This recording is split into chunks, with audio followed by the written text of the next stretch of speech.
Saya ingin mengajak, mari kita bersama-sama mengawali kajian duha kita ini dengan bersama-sama bersyukur kepada Allah Subhanahu wa taala bahwa dalam nikmat sehat, kekuatan iman dan taufik untuk hadir di rumah Allah ini langsung mengikuti kajian duha ini untuk mendekat kepada Allah Subhanahu wa taala dengan penuh keikhlasan. Kita bermohon semoga amalan kita hari ini dicatat sebagai bagian amal soleh yang akan menjadikan dan memberatkan timbangan mizan kita di akhirat nanti. Bapak Ibu sekalian, bila kita menjadikan kegiatan ini sebagai amal saleh, sekiranya apa janji Allah yang sudah disampaikan dalam Al-Quran? Saya mohon maaf ya, ini saya sampaikan untuk memperbaiki niat kita dulu. Jangan-jangan ada di antara kita yang hadir ke masjid ini hanya sekedar ingin bertemu dengan kawannya, sekedar ingin bertemu dengan teman-temannya, ingin tahu ustadznya, ingin bertemu dengan teman kerabatnya.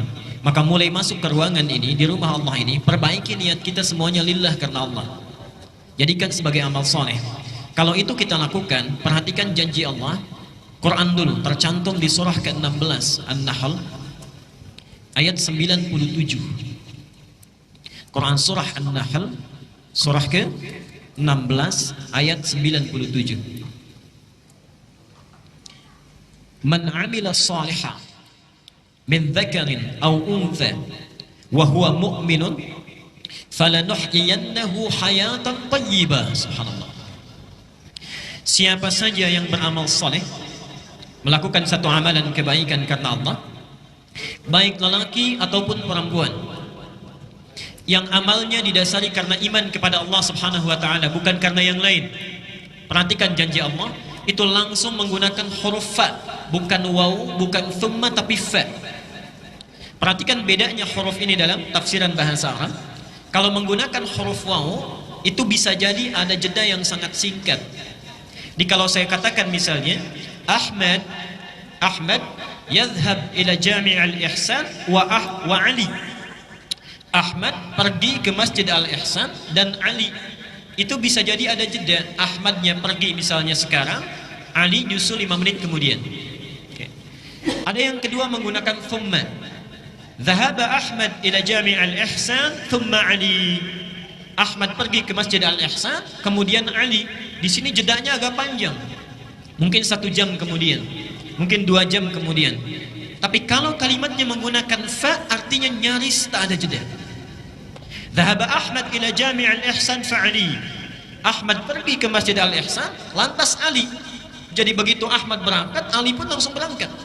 Subhanallah, di ayat ini bukan waw, bukan thumma, tapi menggunakan fa langsung.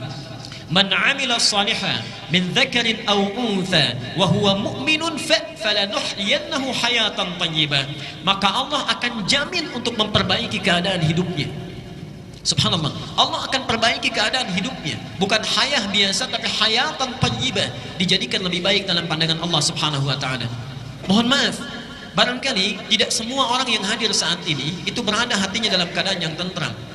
Mungkin ada yang sedang punya persoalan di pekerjaannya, ada yang sedang punya masalah di rumah tangganya, ada yang sedang punya persoalan di lingkungan kehidupan sosialnya. Allah berjanji dalam ayat ini, siapa yang beramal soleh diniatkan karena Allah, maka keadaan apapun yang sedang dia rasakan, Allah akan rubah menjadi lebih baik dalam pandangannya.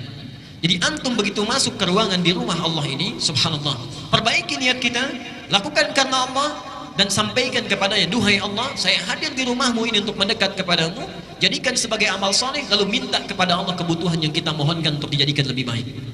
Itulah sebabnya saya sering rewel menyampaikan, subhanallah, kalau kita berada taklim di masjid, itu adalah anugerah yang tak terkira nilainya.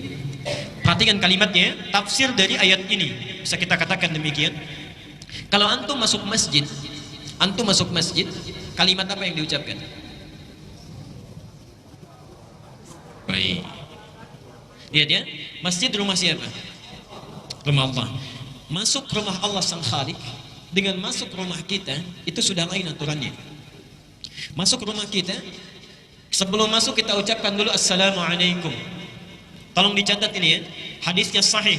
Seorang yang masuk ke satu ruangan, kemudian tidak mengucapkan Assalamualaikum, maka syaitan, jin berkata kepada teman-temannya, ada tempat bermalam bagi kita hari ini. Kalau kita mengatakan Assalamualaikum misalnya, walaupun tidak ada orang, dan jangan khawatir akan dijawab, nggak apa-apa. Assalamualaikum misalnya, kalau kita ucapkan Assalamualaikum, maka syaitan atau jin dia berkata kepada kawan-kawannya, tidak ada tempat bermalam bagi kita hari ini. Ya. Pun sama saat kita makan atau minum misalnya, tidak mengucapkan Bismillah karena Allah, maka jin akan berkata, syaitan akan berkata kepada kawannya, kita punya jatah makan atau minum. Tapi kalau kita bacakan Bismillah, sebut nama Allah, dia akan berkata, tidak ada jatah bagi kita hari ini, baik makan ataupun minuman. Rumah Allah beda cara masuknya. Antum rumah biasa, Assalamualaikum, masuk ke rumah Allah, kaki kanan yang dilangkahkan, dan kalimatnya lain, Allahumma ftahli abwaba rahmatik. Subhanallah. Tolong fokus ke sini ya. Ya Allah, barangkali antum selama ini cuma dibaca, tapi sebetulnya Allah sedang menunggu kita. Allahumma ya Allah, iftahli, bukakan kepadaku, bukakan untukku, abwaba, pintu-pintu, bukan hanya satu pintu. Ini bukan pintu fisik yang dimaksudkan. Abwaba rahmatik, pintu-pintu rahmatmu yang luas itu. Kalimat rahmat di Quran wujudnya ada 3. 1, rahmat itu bisa berarti solusi dan kasih sayang Allah yang diberikan bagi orang yang sedang punya masalah, punya persoalan. Itu ada dalilnya di Quran surah Al-Baqarah 155 sampai 157. Quran surah 2 Al-Baqarah ayat 155 sampai 157, dan nanti keterangannya, tafsirnya ada di Quran surah At-Taubah surah 9 ayat yang ke-18. Perhatikan kalimat Qurannya, subhanallah, ini indah sekali. وَلَنَبْلُوَنَّكُمْ بِشَيْءٍ مِنَ الْخَوْفِ وَالْجُوعِ وَنَقْصٍ مِنَ الْأَمْوَالِ وَالْأَنْفُسِ وَالثَّمَرَاتِ وَبَشِّرِ الصَّابِرِينَ 155. الَّذِينَ إِذَا أَصَابَتْهُمْ مُصِيبَةٌ qalu inna lillahi wa inna ilaihi raji'un 156. Sekarang lihat 157-nya. Ulaika alaihim salawatu min rabbihim wa rahmah wa ulaika humul muhtadun. Berhenti di sini. Mohon fokus ke sini, ke ayat. Kata Allah, dan siapapun yang hidup itu pasti kami akan uji kehidupannya dengan berbagai ujian yang bermacam-macam. Minal khauf, ada yang gelisah, khawatir, takut. Di antara kita juga pasti itu ada yang gelisah. Tidak mungkin orang hidup tidak gelisah. Gelisah kalau anak terlambat datang ke rumah, gelisah kalau suami telat, gelisah kalau istri belum pulang jam sekian dan sebagainya, gelisah kalau pekerjaan kita belum menghasilkan seperti yang diharapkan. Wal ju', kekurangan makanan. Wa naqsin minal amwal, kekurangan harta. Wal anfus, ada yang sakit sampai dengan wafat. Wathamarat, ada yang bekerja tapi hasilnya tidak sesuai harapan. Pasti kita akan alami itu. Seakan-akan, mohon maaf, manusia itu tidak akan luput dari masalah. Tidak ada orang hidup gak punya masalah. Kata Allah, wabashiris sabirin, berikan kabar gembira kepada orang yang sabar saat dia menerima ujian itu. Siapa mereka? Alladzina idza asabathum musibah qalu inna lillahi wa inna. Perhatikan rumusnya. Kita qalu di sini bukan hanya berkata, bukan. Kata qaul itu juga bisa berarti meyakini. Meyakini dengan sangat yakin. Jadi kalau antum sedang punya masalah, rumus cepatnya jangan mengeluh. Mengeluh itu tidak menyelesaikan persoalan. Antum datang ke sini ada macet, terjebak lampu merah. Antum keluh kesah sana sini, memarahi lampu, itu tidak akan berubah, tetap merah. Kita menggerutu, situasi tidak akan berubah.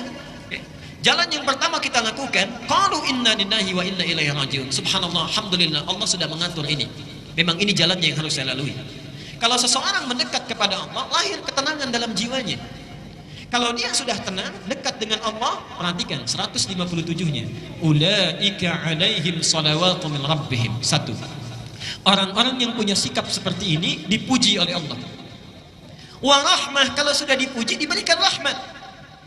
Bentuk rahmat itu, wa ulaika humul muhtadun, diberikan solusi, petunjuk untuk menyelesaikan seluruh masalah-masalahnya. Subhanallah. Bapak Ibu sekalian, ketika antum masuk ke masjid, awas, di antara kita barangkali ada yang lupa.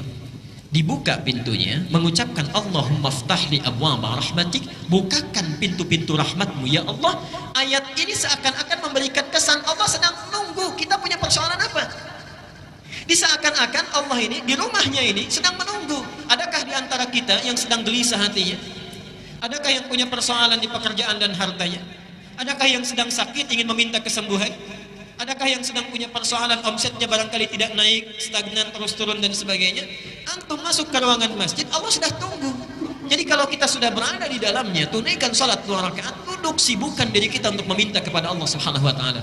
Orang yang minta diberi nama dengan muhtadun, kalau sudah diberikan diberi nama dengan muhtadin. Lihat di surah At-Taubah ayat ke-18 tadi, tafsirnya. Innama ya'muru masajidallahi man amana billah wa aqama as-salat wa ata az-zakat wa lam yakhsha illa Allah fa asa ulaika ay yakunu minal muhtadin. Yang memakmurkan masjid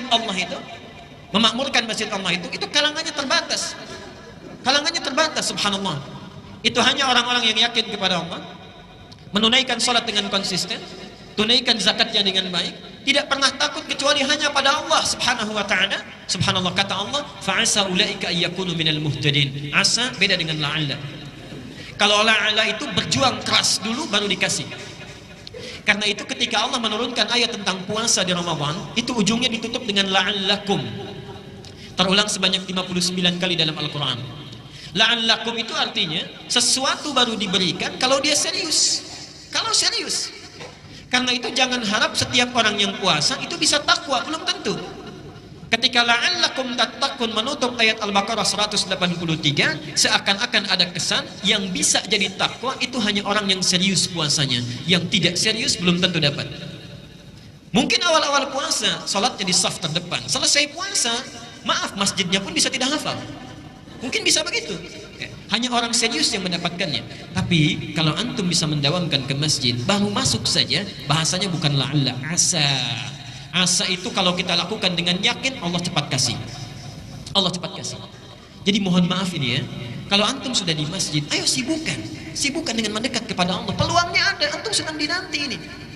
Jangan kita menyibukkan diri dengan mengobrol, membicarakan keburukan orang lain dan sebagainya. Sudah, duduk di masjid, sibukkan meminta kepada Allah.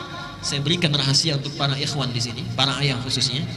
Para sahabat itu rata-rata, termasuk ulama dan salafus salih, kalau pulang dari pekerjaannya, Pak, itu mereka membiasakan mampir ke masjid, salat tahiyatul masjid di masjid, kemudian mereka mendekat, memanjatkan segala doa kepada Allah, menyerahkan hasil usahanya. Subhanallah, rata-rata mereka itu bisnisnya tidak pernah rugi, selalu untung. Tidak pernah rugi, selalu untung.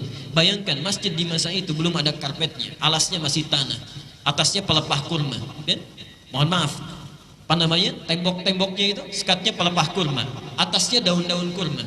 Kalau masjid yang terbatas saja mereka sudah bisa melakukan dengan baik, maka antum masjidnya yang hadir di samping tempat kita, tempatnya bagus, ada AC-nya, karpetnya baik, segalanya cukup, belum sempat menyentuh kita untuk mendekat kepada Allah, maka dengan cara apa lagi Allah mesti fasilitasi. Itu bagian yang pertama. Yang kedua, rahmat itu juga bisa berarti ampunan Allah bagi orang yang punya dosa tanpa batas, bagi orang yang punya dosa yang berlebih. Quran surah 39 ayat 53, Az-Zumar. Quran surah 39 ayat 53. Qul li'ibadiyalladzina asrafu ala anfusihim la taqnatu min rahmatillah. Katakan Muhammad kepada hamba-hambaku yang berbuat dosa dengan israf. Israf itu berlebihan. Jadi kalau ada orang minum 1 gelas, yang ini 8 gelas. Ini makan 1 piring, yang ini 4 piring. Ini belanja sesuai kebutuhan, ini setiap yang dilihat harus dibeli, kalau perlu ngutang. Itu israf namanya. Ada orang israf berbuat dosa. Yang ini cuma gosip, yang ini bohong, yang ini mencuri, yang selanjutnya itu semuanya dilakukan. Gosip iya, bohong jalan, mencuri dilakukan. Terpikir dia untuk tobat, datang ke rumah Allah misalnya, dibuka pintu masjid, langkahkan kaki kanan, diucapkan Allahumma ftah li abwaba rahmatik. Berlaku ayat ini, la taqnatu min rahmatillah, jangan putus asa dari rahmat Allah. Ketika antum masuk ke sini, seakan-akan itu Allah sedang menunggu. Kalau bahasa bebasnya, Anda merasa punya salah apa? Punya dosa apa? Dan saya sangat punya keyakinan tidak ada di antara kita yang bebas dari dosa. Tidak ada. Bahkan kadang-kadang dalam ngaji pun kita masih ada dosanya. Karena itu ketika antum masuk, manfaatkan, minta mohon ampunan kepada Allah. Dan yang terakhir, rahmat itu juga bisa berarti karunia Allah yang berlimpah tanpa batas. Di dunia disebut dengan Rahman, di akhirat disebut dengan Rahim. Dan itu kita mintakan minimal 17 kali dalam sehari. Setelah Alhamdulillahirabbil alamin, apa yang kita baca? Ar-Rahmanir Rahim. Jadi mohon maaf, sunnahnya nanti dengan siapapun antum mengaji, kalau sudah masuk masjid, minta kepada Allah kemuliaan, Allah sedang menunggu, langsung sibukkan. Kalau kita tidak meminta kebaikan dari persoalan kita, minta diselesaikan. Yang kedua, minta ampunan dari dosa yang kita miliki. Dan yang ketiga, antum punya persoalan apapun dunia, mohonkan rahmat Allah Subhanahu wa taala. Semoga Allah memberikan kebaikan kepada kita dengan itu. Baik. Bapak Ibu sekalian, khususnya hari ini saya mohon kepada Bapak Ibu sekalian, perbanyak amal soleh kita. Jangan hanya dengan ta'lim saja. Pulang ke rumah, tingkatkan amal yang lainnya, jamaahnya, salatnya, tilawah Qur'annya. Kenapa? Karena nanti kita akan buka kajian kita ini dengan menyampaikan hadis Nabi Muhammad SAW tercantum di Sahih Al-Bukhari nomor hadis 518. Dan isi hadis ini hanya akan datang setahun sekali. Antum, saya, kita semua belum tentu bisa hidup sampai tahun depan. Kalau sudah sadar tidak mungkin hidup sampai tahun depan, belum tentu masanya, maka yang ada di hadapan kita jangan disia-siakan. Apa bunyi hadisnya? An Ibnu Abbas radhiyallahu anhuma.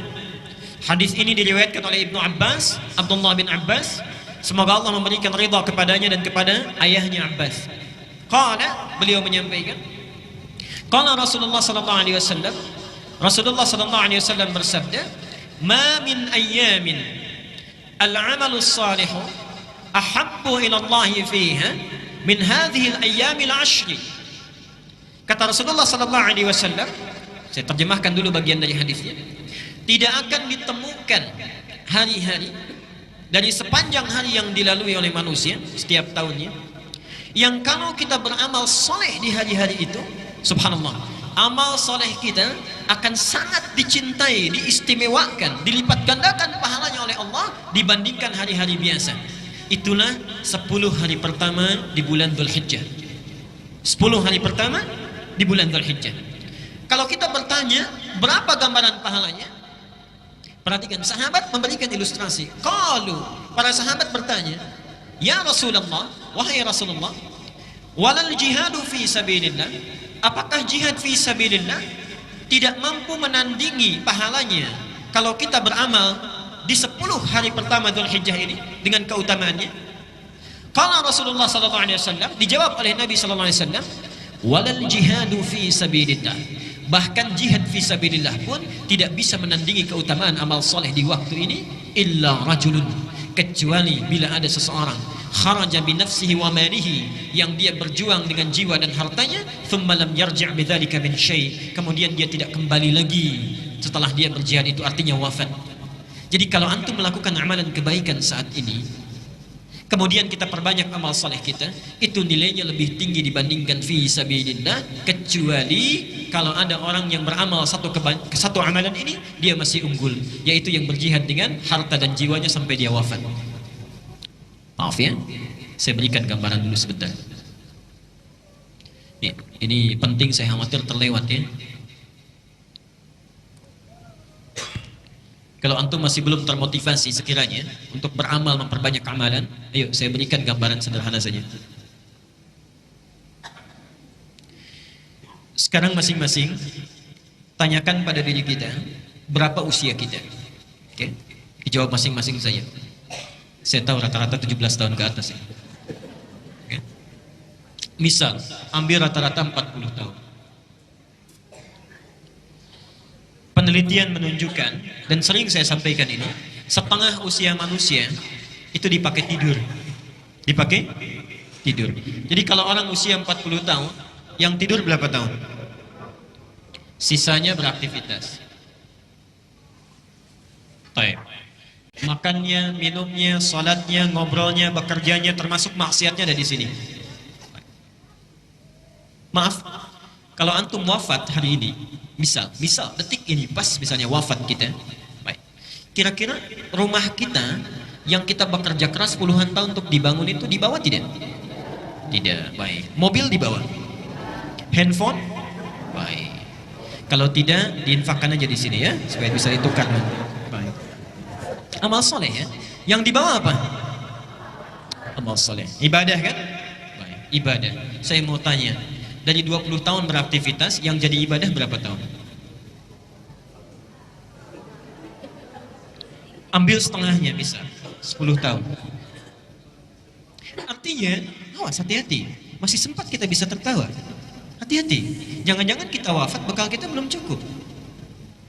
Orang yang usia 40 tahun saja, amalan yang mungkin dibawa menghadap kepada Allah itu cuma 10 tahun. Diterima tidak? Belum tentu. Baik. Syarat diterima amalan itu ikhlas. Wa ma umiru illa liya'budullaha mukhlishina lahuddin. Dari 10 tahun yang ikhlas berapa tahun? Misal setengah, 5 tahun, misal 5 tahun. Jadi orang yang hidup dengan usia 40 tahun, itu potensi amal produktif yang dibawa saat dihisab menghadap Allah itu cuma 5 tahun. Dosanya berapa tahun? Subhanallah. Gak usah banyak-banyak ya, gak usah banyak-banyak. Misal, dosanya 10 tahun. Yang dibawa cuma 5 tahun. Dan kita sudah paham bahwa amal yang ini tidak akan cukup menutup dosa-dosa kita. Dan kita yakin bahwa orang yang kurang amal baiknya, lebih banyak amal jeleknya, itu pasti muaranya jelek. Kita yakin kita akan wafat, kita yakin ada neraka, yakin masih ada surga. Kata Ali bin Abi Thalib, manusia itu aneh katanya. Dia yakin dia akan wafat, tapi tidak pernah serius menyiapkan bekal untuk wafatnya. Dia yakin adanya surga, tapi dia selalu melakukan amalan yang menjauhkan dia dari surga. Dan yang lebih hebat, dia yakin dengan adanya siksa neraka, tapi selalu melakukan amalan yang menjerumuskan dia ke neraka. Dan yang lebih luar biasa menurut saya, orang yang sudah sadar amalnya kurang masih bisa senyum, masih bisa tertawa, masih sempat-sempatnya bercanda membicarakan keburukan orang lain. Antum ada di mana? Kalau kita memang menyadari bahwa usia kita yang dulu itu pernah disia-siakan, setidaknya yang di hadapan kita sisa waktunya jangan dibuang lagi. Kita cuma punya bekal ini misalnya, kita sadar kita akan wafat. Demi Allah saya katakan, sekarang hari Ahad 2 hari lalu, itu saya baru menunaikan sholat jenazah di Masjid Agung di Pandeglang. Saya uraikan di beberapa tempat sampai tadi pagi di Baitur Rahim. Pak, itu yang wafat bukan ulama, bukan ustadz, bukan kiai. Seperti antum pekerja biasa, pengusaha, pebisnis, punya jabatan juga. Subhanallah, saya sampai terkagum-kagum. Karena beliau itu walaupun bukan ustadz, bukan ulama, bukan kiai, yang menyolatkan Pak di Masjid Agung sampai luber keluar. Masjid Agung cukup luas tempatnya, sampai luber keluar, tempatnya luar biasa. Subhanallah, saya bertanya pada hati saya, kalau saya diwafatkan sekarang, siapa yang akan menyolatkan saya? Siapa yang mengantarkan saya? Jadi antum tidak harus menjadi ustaz, tidak harus menjadi kiai, tidak harus menjadi ulama. Cukup jadilah diri kita sendiri mendekat kepada Allah dengan amalan kita. Allah akan muliakan kita saat kita pulang menghadap kepadanya. Abu Bakar bukan seorang kiai, seorang pengusaha. Utsman seorang pebisnis, Ali bin Abi Thalib seorang pengajar, Umar seorang diplomat dan birokrat yang sangat ulung, tapi dengan amalannya dimuliakan oleh Allah Subhanahu wa taala sampai dikenal sampai gini. Jadi kalau antum merasa amalannya kurang, jangan sia-siakan yang sekarang ada di hadapan mata. Kata Nabi, siapa yang beramal di 10 hari pertama Dzulhijjah dilipat gandakan bahkan minimal sama dengan jihad fi sabilillah. Jadi maksudnya kalau antum beramal sekarang bisa, mohon maaf, tilawah Quran saja. Sebelum Dzulhijjah kita baca Quran. Berapa satu huruf kebaikannya, pahalanya? 10. Hadis At-Tirmidzi nomor hadis 2910. Siapa yang baca satu huruf saja Quran, dia dapat 10 kebaikan. Tapi kalau kita baca Quran di 10 hari pertama Dzulhijjah ini, subhanallah, berlaku kaidah dalam hadis, kalau disebutkan jumlahnya secara real, itu berarti batas minimalnya.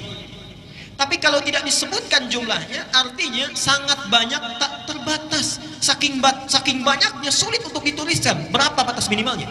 Saking banyaknya. Karena itu saya mohon, maaf, yang sebelum hari ini jarang baca Quran, boleh sekarang coba baca. Sebelum ini cuma 1 halaman, tingkatkan 1 lembar. Sebelum ini infak misalnya ada infak 10.000, sekarang tingkatkan 15.000 misal. Sebelum ini jamaahnya yang para ayah cuma 2 waktu saja, sekarang 5 waktu. Dan seterusnya. Dan di antara amalan terbaik yang pahalanya berlipat luar biasa adalah mencoba meneladani sunnah Rasulullah SAW.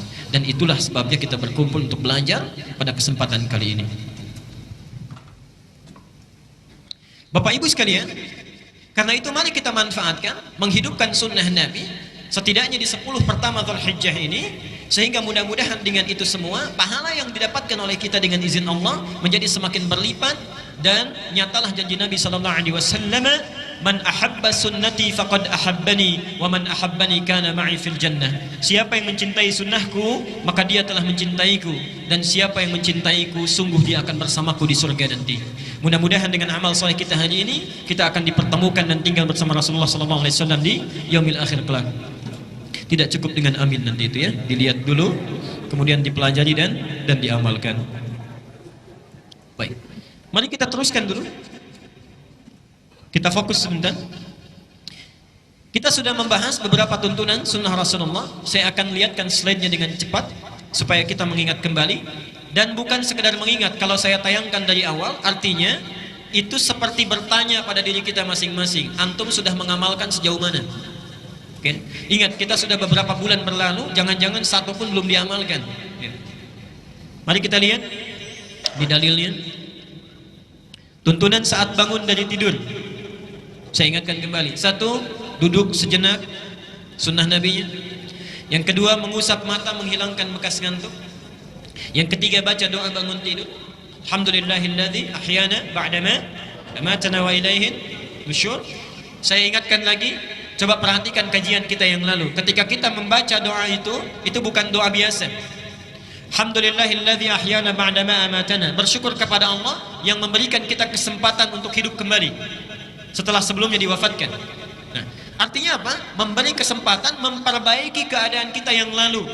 Jadi kalau antum misalnya kemarin sholatnya tertinggal, misalnya jamaahnya cuma 2 saja, sekarang diberi kesempatan hidup lagi, maka perbaiki yang kemarin. Kalau antum baca Alhamdulillahilladzi ahyana ba'dama amatana tiap hari tertinggal terus, itu bukan Alhamdulillahilladzi ahyana. Lihat yang kemarin. Kemarin gak baca Quran, sekarang diberi kesempatan. Yuk, hidup sekali lagi, baca Quran. Besoknya tingkatkan lagi. Jadi saat kita baca, kita sudah tahu amal apa yang akan ditingkatkan di hari ini. Wa ilaihin nusyur. Lihat kalimatnya. Ilaihi, dan kita yakin kepadanya, kepada Allah. Nusyur.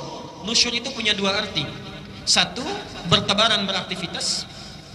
Yang kedua, mohon maaf, kembali kepada Allah subhanahu wa ta'ala. Artinya meninggal.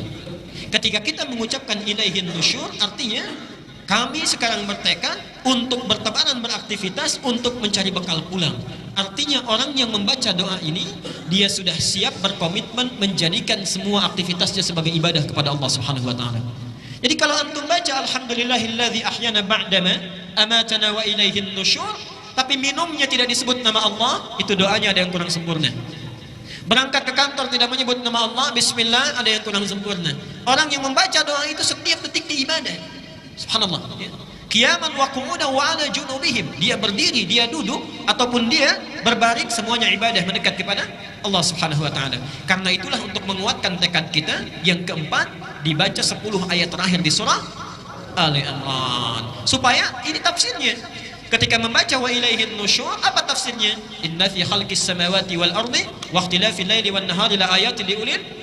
Seterusnya, alladzina yadhkuruna Allaha qiyaman wa qu'udan wa 'ala junubihim. Subhanallah. Jadi antum kalau baca doa ini, para ayat, berangkat ke kantor, bismillah, jadikan ibadah. Macet, bismillah. Baca Quran, bismillah. Minum, bismillah. Semua jadi ibadah. Kalau antum tinggalkan ini, rugi kita. Rugi kita, tidak jadi amal soleh. Wal 'asr innal insana lafi illa alladzina wa amilus solihat. Kalau aktivitas kita tidak jadi amal soleh, walaupun kita beriman, rugi kita karena tidak mendapatkan bekal yang cukup untuk pulang. Hadisnya sudah saya sebutkan. Yang selanjutnya, saya teruskan dulu pelan-pelan ya untuk mengingatkan. Amalan selanjutnya, kalau sudah keluar dari tempat tidur, mencuci kedua telapak tangan dulu, kemudian bersiwak, berwudu dengan sempurna. Atau kalau yang memiliki hajat, dia bisa melakukan mandi janabah. Kemudian setelah itu bangun di pertengahan malam. Ingat, bangunnya bukan kesiangan ya. Sunnah Nabi, harus saya ingatkan dulu, keluar kamar mandi penting dicatat. Ini bukan kesiangan setelah subuh baru bangun, bukan ya. Jadi persis tidur lebih awal, bangun di pertengahan malam atau sepertiga malam, duduk, bersihkan bekas ngantuk, baca doa, kemudian 10 ayat terakhir di surah Ali Imran, keluar, cuci tangan, bersihkan gigi, siwak, kemudian berwudu, sempurnakan wudunya, atau ingin kita mandi dulu, baru kemudian setelah itu tunaikan sholat Salat tahajud. Dan di sini kemarin kita berhenti bahasan kita. Coba tanyakan sampai antum duduk di sini, dari sekian sunnah sudah berapa yang diamalkan? Kalau ada yang terlewat maka malam ini jangan lewatkan lagi ya. Sudah kita bisa maksimalkan. Pembahasan kita kemarin berhenti di topik ini tentang menunaikan salat tahajud. Bapak Ibu sekalian, saya akan ringkas dulu sebentar sampai kemudian kita lanjutkan kepada bagaimana sifat tahajud Nabi sallallahu alaihi wasallam. Yang pertama, Nabi sallallahu alaihi wasallam memberikan pesan yang sangat kuat kepada kita agar sedapat mungkin dalam setiap aktivitas kehidupan kita, sedapat mungkin bisa menunaikan salat tahajud di pertengahan malam. Bisa menunaikan salat tahajud dalam pertengahan malam sampai dengan sepertiganya. Baik. Kenapa ini penting dilakukan? Walaupun hukumnya itu tidak berhukum wajib. Walaupun hukumnya tidak berhukum wajib. Ternyata ada keistimewaan-keistimewaan yang ditunjukkan oleh Al-Quran sekaligus sunnah Nabi SAW yang memberikan begitu banyak keistimewaan yang khusus diberikan pada orang yang tahajud, dan tidak akan pernah keistimewaan ini diberikan pada orang-orang yang tidak tahajud sekalipun sholat fardunya itu sempurna. Misal sholat fardu yang 5 waktu dia wajib, bagus, khusyuk ditunaikan, baik dilakukan karena Allah, tapi tidak tahajud, dia tidak akan dapat kemuliaan-kemuliaan ini. Apa diantaranya? Satu, Rasulullah menyampaikan dalam hadis riwayat Muslim nomor hadis 1163, beliau menyampaikan afdalus salati ba'dal fariidati salatul laili. Afdalus salati, salat yang paling utama ba'dal fariidati, setelah salat fariidah itu maksudnya yang 5 waktu dari mulai subuh, zuhur, asar, maghrib kemudian isya, itu yang paling utama, yang paling bagus salatul laili, salat yang ditunaikan pada malam hari, yaitu yang dimaksud salat tahajud. Jadi sifatnya saja sudah disebut oleh Nabi sebagai salat yang sangat utama. Satu. Yang kedua, apa rincian dari keutamaan ini? Mari kita lihat pelan-pelan. Satu, disebutkan oleh Allah dalam Al-Quran surah 73 Al-Muzammil. Surah Al-Muzammil kemarin pernah kita bahas ayat yang ke-6, inna nasyi'atal laili hiya asyaddu wat'aw wa aqwamu qila. Satu, ini kata Quran, sifat kekhusyuannya saja, sifat kekhusyuannya, salat malam itu kalau ditunaikan akan lebih khusyuk, lebih menyentuh ke dalam jiwa dibandingkan dengan salat yang ditunaikan di siang hari. Subhanallah.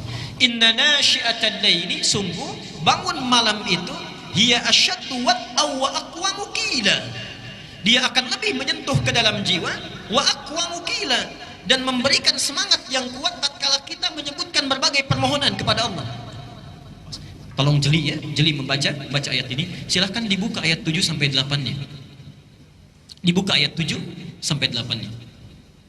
Ya ayyuhal muzammil qumil laila illa qalila nisfahu aw inqus minhu ila qalila wazid alaihi warattilil qur'ana tartila. Baik ya. Inna sanulqi 'alaika qawlan thaqila inna nasyi'atal laili hiya ashaddu wat'aw wa aqwamu qila. Sekarang lihat ayat 7-nya. Innalaka fin nahari sabhan tawila. Saya berikan rahasianya di sini ya. Yang buka mushaf saya tidak tuliskan di sini. Yang bawa mushaf coba dibuka juga tafsirnya surah Al-Insan. Al-Insan ayat 26. Bukan Al-Ihsan ya, karena nggak ada Al-Ihsan di Quran. Al-Insan. Al-Insan ayat 26.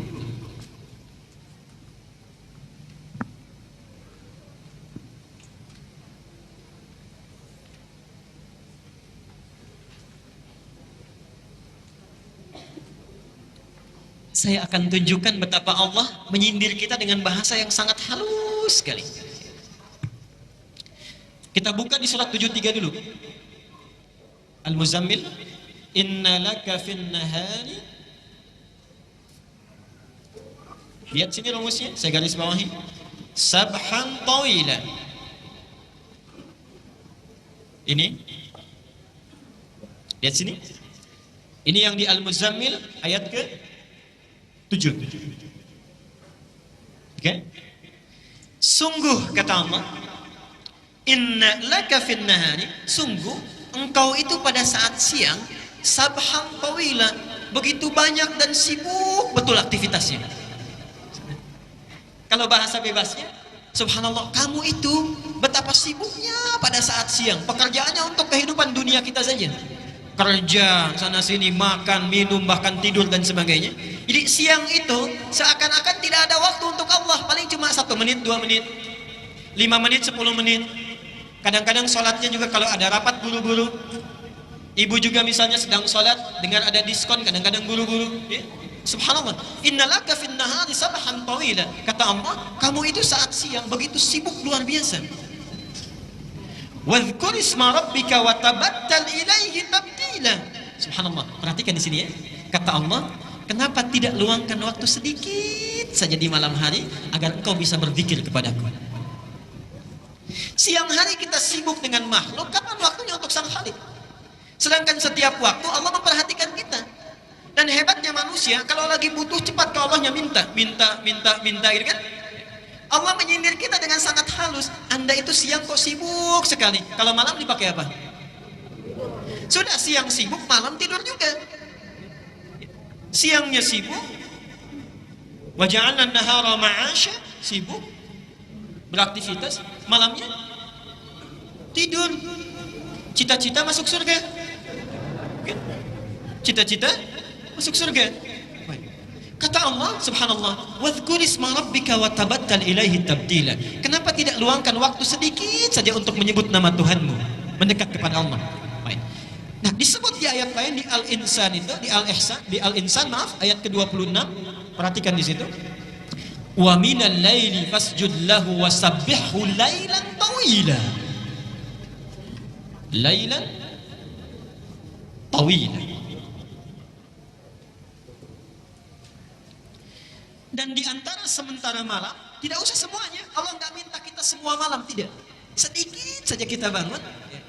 Kemudian sujud kita, salat pada Allah, wasabbihhu, dan banyak bertasbih menyebut namanya lailan tawila. Lihat sini sebentar.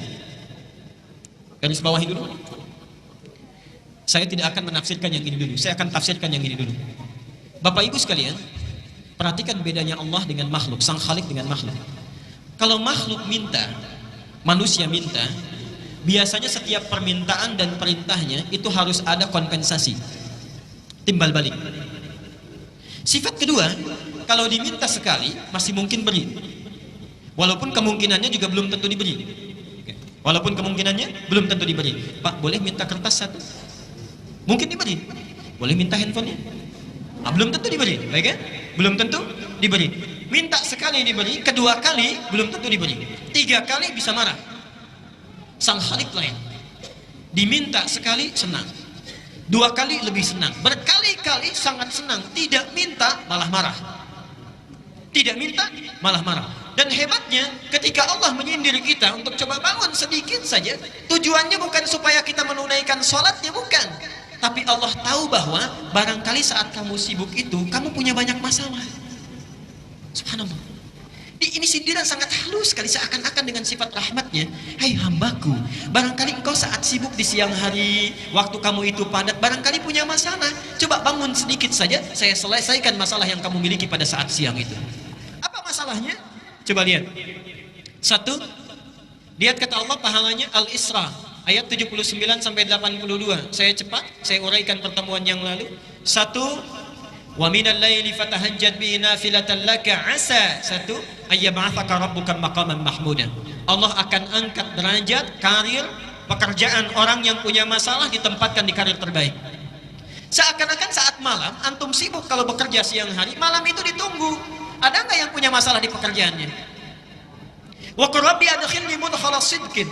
Ya Allah, mohon bimbing kami memulai pekerjaan ini dengan baik. Orang yang tahajudnya itu bangun dia ditunaikan, maka Allah akan bimbing dia mengawali aktivitasnya dengan bimbingan terbaik. Wa akhrijni mukhraja sidqin. Subhanallah. Kalau dia memiliki kesulitan dimanapun itu, misal di pekerjaan, misal di rumah, misal dalam kehidupan harian, itu dibimbing oleh Allah, dilepaskan dari segala persoalan yang dialami. Waj'alni min ladunka sultanan nasira. Kalau diganggu oleh orang lain, langsung Allah yang menolongnya. Pak Ibu sekalian, kita ini aneh. Kita merasa punya kesulitan, Allah sudah menunggu kita, tapi kita abai. Padahal ketika Allah minta kita bangun, nggak usah banyak-banyak, sedikit saja. Saya tahu kamu sibuk nanti siang hari. Bangun sebentar saja. Kalau kamu bangun, silahkan punya persoalan apa, saya selesaikan setiap persoalan yang engkau bawa saat siang itu. Kalau orang sudah merasa kenikmatan dengan tahajud, maka sifatnya akan lain. Dia satu kali bangun misalnya, diberikan oleh Allah anugerah tahajud, ada kenikmatan di dalamnya, dipuji oleh Allah, mendapatkan keutamaan kebaikan. Ketika kenikmatan dunia saja sudah dirasakan, subhanallah, lihat. Wa qul ja'al haqq wa zahaqal batilu innal batila kana. Begitu tahajud dia diberikan janji Allah dengan pasti, yakin di situ. Dia katakan, benar ternyata janji Allah. Dinikmati tahajudnya, malam tadi yang cuma 2 rakaat, besoknya lailan tawila. Jadi yang ini menunjuk kepada orang yang berhasil tahajudnya, yang tadinya sabhan tawila, sekarang dibalik, sabhan tawila siangnya, lailan tawila malamnya. Jadi kalau orang tahu tentang hikmah dan hukum tahajud serta keistimewaannya, niscaya orang tidak akan pernah tidur pulas setiap malamnya. Pasti bangun. Pasti bangun. Saya teruskan sebentar. Yang selanjutnya, orang tahajud itu, satu, disebut sifat sholatnya akan lebih khusyuk. Yang kedua, mendapat anugerah kebaikan saat di dunia. Yang ketiga, langsung dipuji oleh Allah di Az-Zumar. Quran surah 39 ayat 9. Amman huwa qanitun ana al-laili sajidan wa qa'iman yahdharu al-akhirah wa yarju rahmat rabbih qul hal yastawi alladhina ya'lamuna wal ladzina la ya'lamun. Adakah sama di antara orang-orang yang suka bangun malam dengan khusyuk kemudian sujud berdiri lama karena Allah dengan orang-orang yang tidak beriman? Sedangkan orang-orang yang bangun di malam hari ini, satu, dia takut kalau di akhirat dia tidak akan selamat. Yang kedua, dia mengharap rahmatnya Allah. Jadi diberi kesempatan oleh Allah, setiap bangun kamu mau minta apa? Mau minta apa? Hadisnya qudsi bahkan. Ya ibadi, wahai hambaku, siapa yang kemudian meminta kepada Allah, aku akan berikan. Siapa yang memohon akan dikabulkan. Siapa yang beristighfar mohon ampunan akan diampuni pada saat ini. Subhanallah. Dan yang terakhir, ini tolong catat dengan baik ya. Allah sediakan surga khusus bagi orang-orang yang selalu mendawamkan tahajud. Jadi ada surga khusus nanti, ada surga khusus ya, tingkatannya yang disediakan bagi orang yang selalu konsisten tahajud. Dalilnya Quran surah 51. 51 kalau dibalik berapa? 15 ayat 15 sampai dengan 18. Ini saya mohon maaf ya, ini ada beda Al-Ihsan dengan di Pandeglang Masjid Agung. Kalau di Pandeglang itu yang disolatkan orang, yang di sini jam. Jadi jamnya udah hilang tuh, ya. Kanan kiri itu.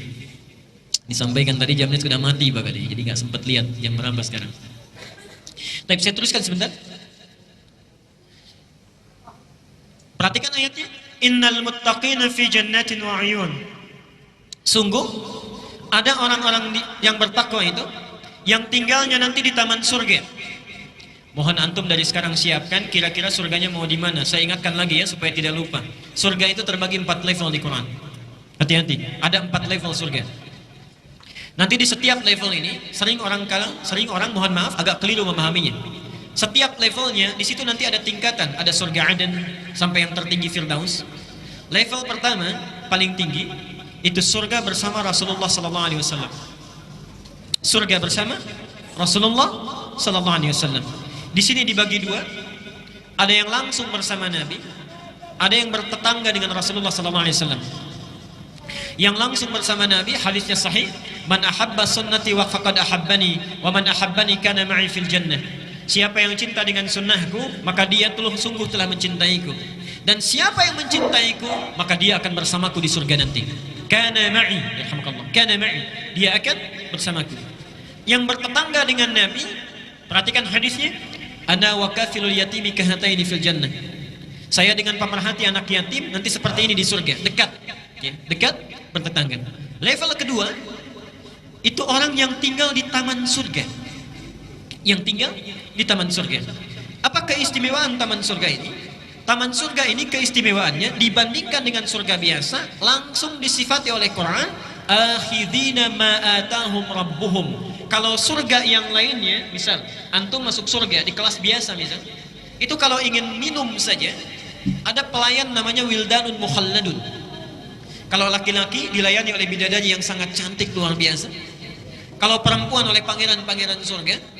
Gelasnya saja bi aqwabi wa abariqa wa ka'sin min ma'in, terbuat dari mutiara-mutiara yang berkilauan dari emas dan perak yang menyatu, yang sifatnya mala ainun ra'at wala udhunun sami'at wala khatarun ala qalbi bashar, tidak pernah dilihat oleh mata di dunia, didengar kisahnya oleh telinga, dan subhanallah tidak pernah terlintas sedikit pun di benak kita.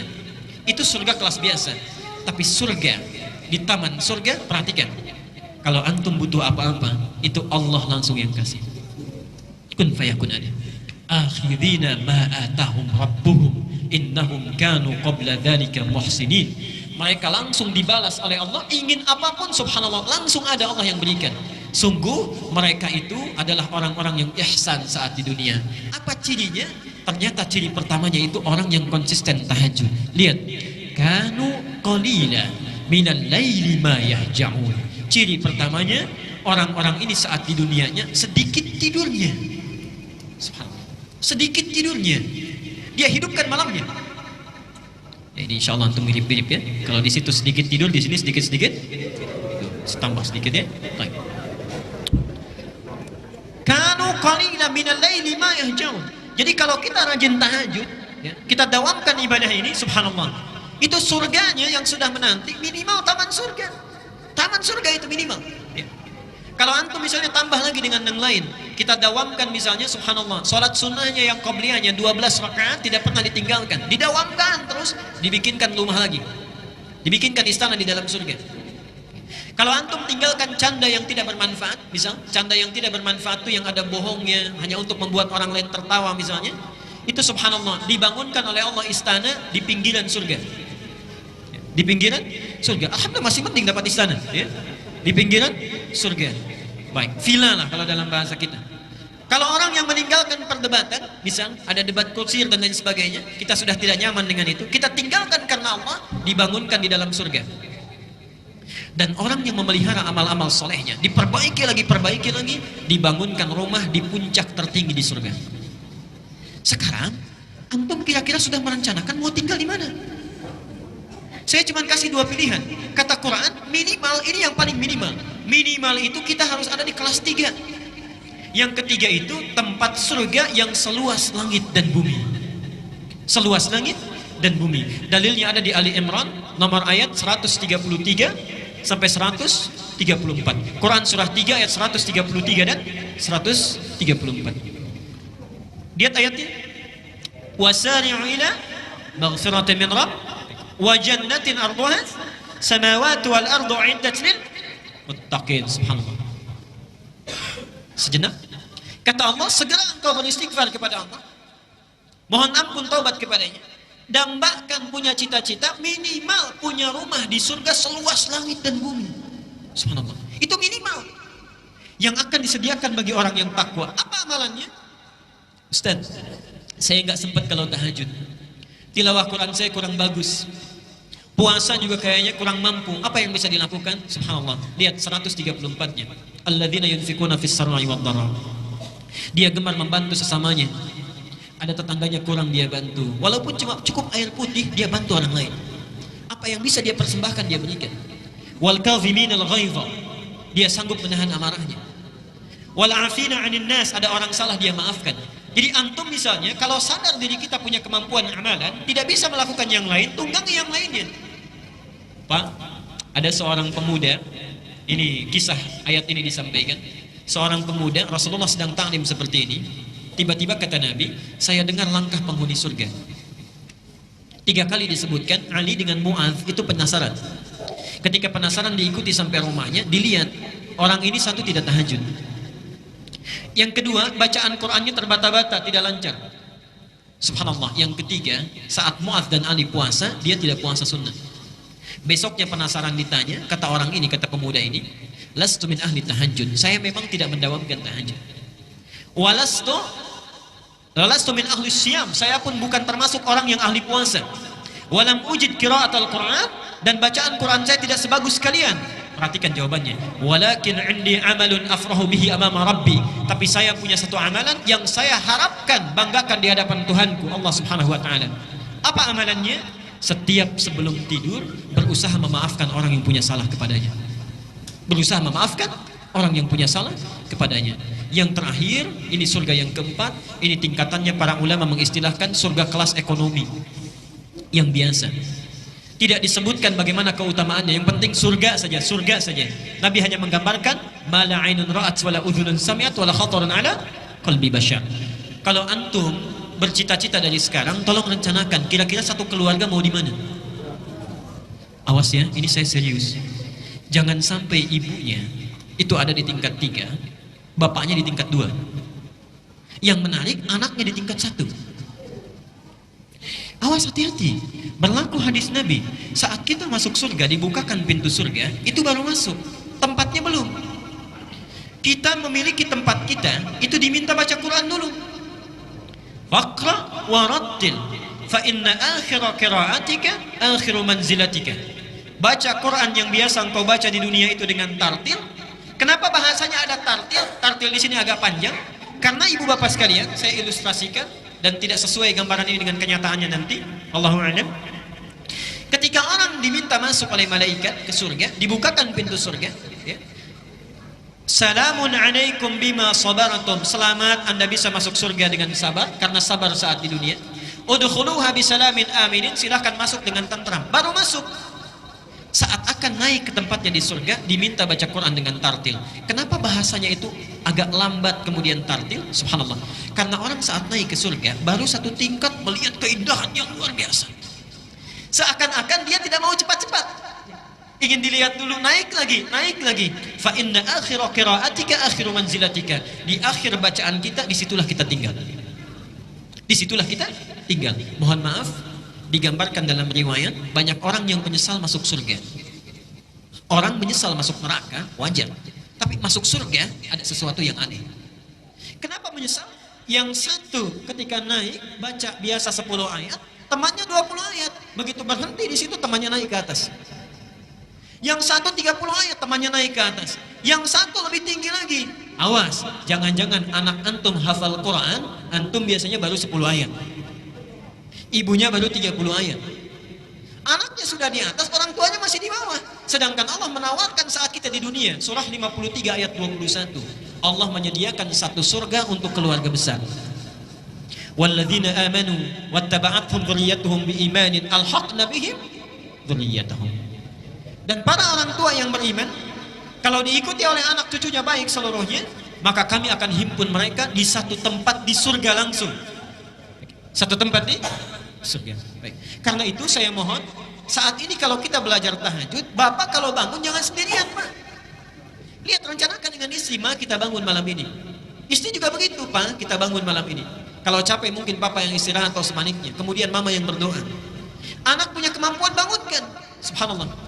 Ibnu Abbas itu begadang usia 3-4 tahun hanya ingin melihat sifat sholat tahajud Nabi SAW.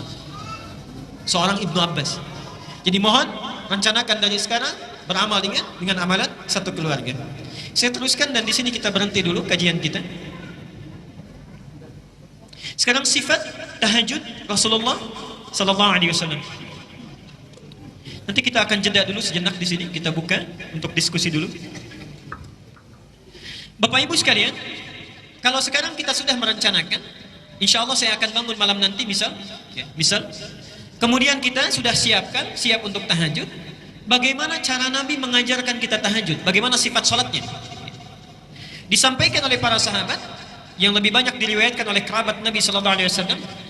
Ada diantaranya Aisyah, diantaranya Ibnu Abbas, dan diantaranya Ibnu Umar. Mari kita lihat beberapa keterangannya.